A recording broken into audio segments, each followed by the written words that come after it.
Sometimes, a team is so boring and slow, it makes their last second plays some of the most explosive Counter-Strike to watch. From the 10 years of CS that I've seen, I realized that this playstyle is usually quite risky.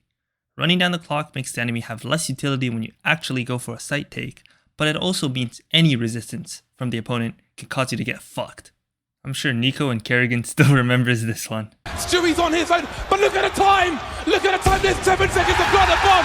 They're trying to build pyramids, but there's no more play! Stewie's won the round! We're going to overtime! One team in particular takes its slow style of CS to the next level. VP is a historical CS org which has the legendary Polish roster back in the OG CSGO days. In the present day, they are a Russian squad led by Electronic, who you guys probably remember being Simple's right-hand man during the Na'Vi era. They also have two young stars, Icy and Flamis, who looks particularly impressive with his pure aim and mechanics. The bad stat, however, is that they nearly get 60% of their T rounds over. Wait, sorry, wrong clip. There's one of those countdown peaks. They try it again. They go right into ZywOo. Not the guy you want to face. Apex tries to peel the attention away from shots. What? Apex had him in a bag, but Flammers! The last two players are the duo of Fame and Flit, who played an important role in the Outsiders win in the 2022 Rio Major. Celebrations! Finally! Outsiders! 6 years Dastan and Jane been chasing this dream. They got the right pieces, and now they got a piece for the trophy cabinet. Now let's jump in and see what makes VP's playstyle so boring but also so entertaining by looking at this game against Furia on Anubis. It's 3-0 for Furia and VP desperately need a round. So what do they decide to do? They just stand there and do absolutely fucking nothing. I mean, just look at the positions of all the terrorists from when there's a minute and 30 on the clock until the last 30 seconds. The only difference is someone made it up to B main, which shouldn't be that hard on Anubis. Personally, this just reminds me of my FACEIT level 6 games when everyone is aiming on Mirage and nobody wants the fucking entry because the enemy has a Russian opera with 200 ping and 110% headshot ratio sitting CT. Alright, eventually they finally try to do something. They throw a fake onto B, which gets absolutely shut down. And then they get the entry onto A, but then KSCERATO uses a nice flash and ends the round. The flash from KSCERATO sets himself up. And time's gonna fizzle out here for VP. 4th round for Furia. Alright, 2 rounds later, VP are literally in the same position. But then, unlike my FACEIT games, this time it actually works pretty well. Fallen gets the first, but then Fame gets a nasty double kill. And the funny part is, they don't even commit onto A. They rotate all the way back to B through canals, and this shuts down any chance that Furia has to get a good retake in, because they're so out of position at this point. Show us how. And Electronic has gone so deep into Temple. You better hold on to this post plant. CTs get out position, but he offers a way back into Temple at least. Flit awaits the follow through. One more shot gets hit there from Fallen, and here's where, okay, like he's missing a few shots. He at least gets his first, but if he gets a second, they don't see a bomb, then maybe there's a chance the B-site players don't move.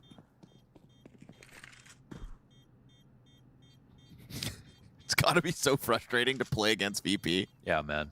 Like, especially when, again, we have the X-ray, we see the crazy decisions, we see these final seconds being used to put bombs down, but if you're never certain what the hell is going on,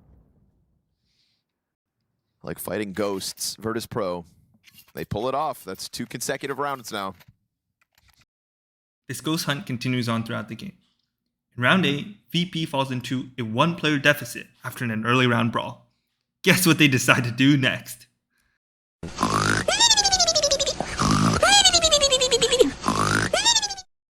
Eventually, Flit gets a decent lurk up to the mid doors with just 13 seconds left in the round, but at this point, it's way too late. With no presence on A, Furia has a 3-man stack on B. VP also uses up all their utility earlier in the round, so this entry actually looks like my FACEIT game. We get that mid-split coming down, but camera was smoked off by choice. T's smoked off camera. 7 seconds. There's your swing.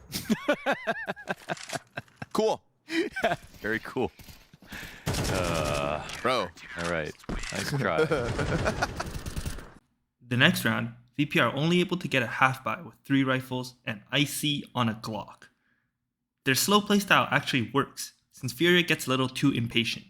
KSCERATO gets a flash into A main, but Fame is completely ready. He stands tucked into the corner, which allows him to avoid the flash and get an easy kill. Cacerado gonna come clear this corner by the looks of it. Fame welcomes the challenge.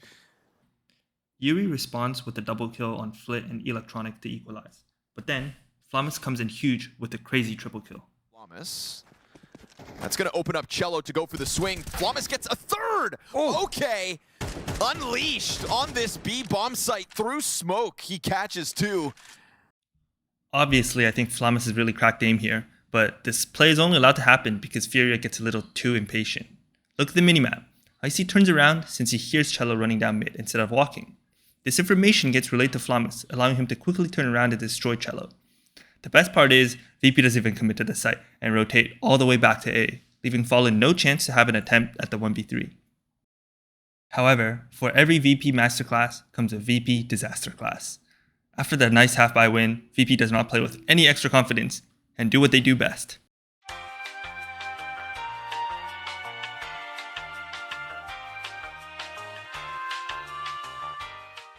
At 30 seconds on the clock, with no extra ground gain, they try to take A.